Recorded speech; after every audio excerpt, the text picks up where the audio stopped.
a researcher who will give us some alternate theories about what might be going on at the Dulce base.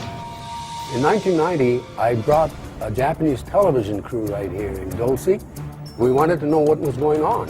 And strangely enough, we were arrested and detained actually by the police chief. We asked him why we were detained, and he didn't want to tell us anything. We asked him about the Dulce base, and he said he didn't want to talk about it. So he didn't confirm or deny? He didn't confirm or deny. That smacks to me of some kind of a cover-up. What were they trying to hide? How long have these stories about Dulce been going on? Well, this whole Dulce rumor started in the mid-70s when cattle mutilation started taking place in this area, and then later on, rumors started circulating around that there is an alien base. So do you think that's part of the cover-up, what's in the base? There is something going on in Dulce. The sightings and cattle mutilations are facts.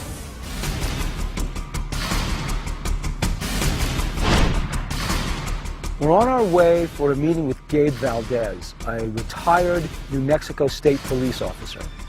Gabe investigated cattle mutilations 20 years ago, in which cattle, seemingly healthy, are killed, and then the soft tissue is excised from their bodies.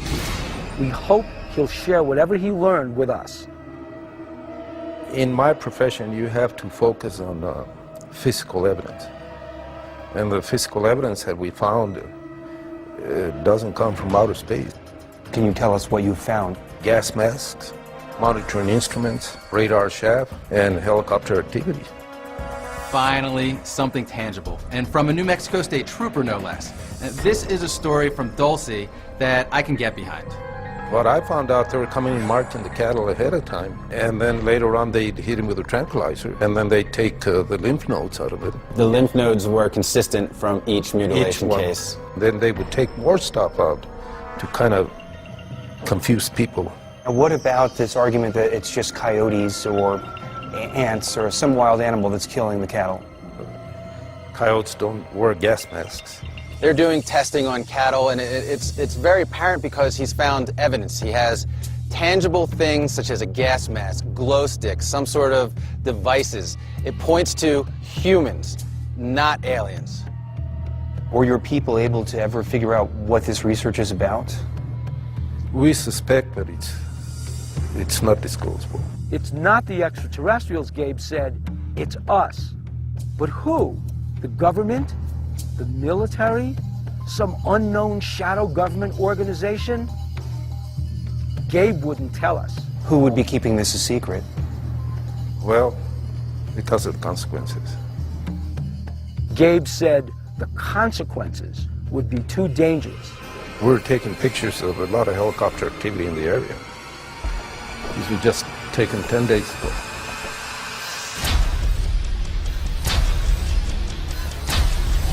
I think that if there was some kind of secretive organization operating here, they wouldn't have a huge emblem or logo on the side of their helicopter.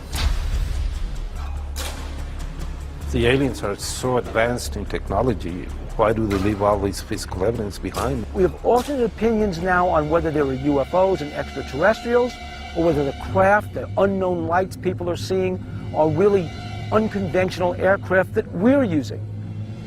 We have to get more evidence. We could tell where the aircraft came to.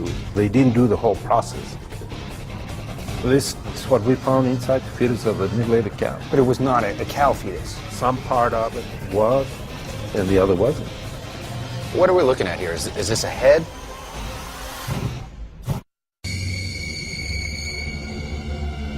The cow where it was mutilated, whole inside is gone, cleaned out.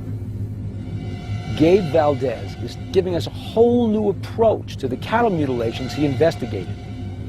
His investigation told him these were not extraterrestrials at all, but he actually saw military helicopters over these mutilation sites. During your years of investigating cattle mutilations, what is the most anomalous evidence you came across? Well, they mutilated this animal about 40 miles east of here, and we could tell where the aircraft came to. They didn't do the whole process. and they left a fetus inside the animal. A fetus? Yeah. Look, a fetus, a cow fetus. No, it looked like a human, a monkey, and a frog. It didn't have any bones in the head. It was all full of water. What was the size of this fetus? Probably about 42 inches long, but something went wrong with whatever they were doing.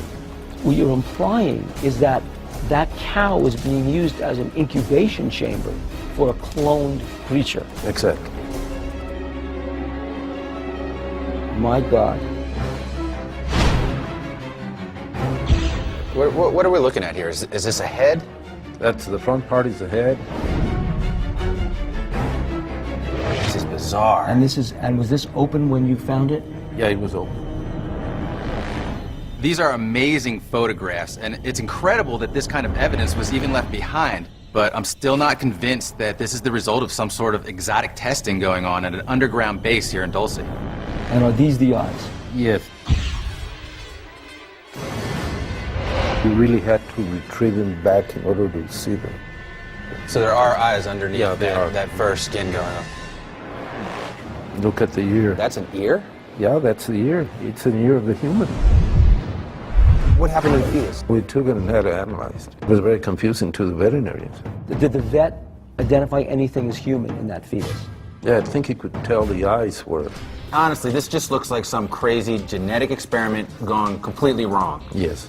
Right. It's madness. This is madness. I mean, I wouldn't say that. There are cows born with 8 legs and 2 faces. I mean, this could just be some sort of a birth defect. But they're I think. cows, Pat. They have hooves, they have cuds. I would say acute deformity. Where do you have a human-shaped head on a cow?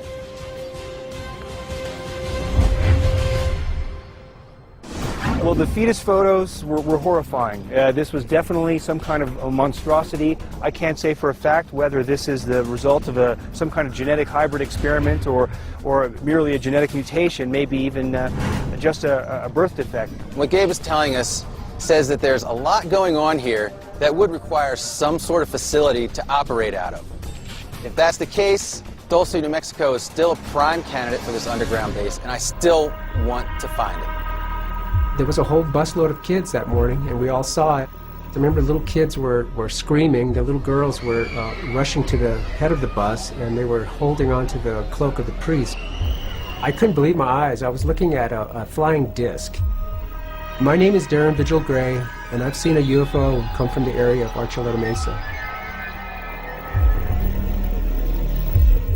We're here at the base of Archuleta Mesa to meet with archaeologist Garth Baldwin to discuss the geological makeup of the mesa and see if it's even possible that an underground base could be built here.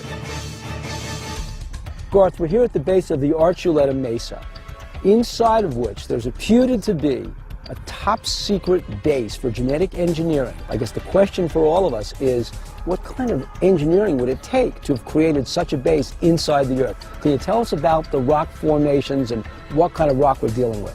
Up on the mountain, where you do find soil, it's between 1 foot and less, and then it's just bedrock.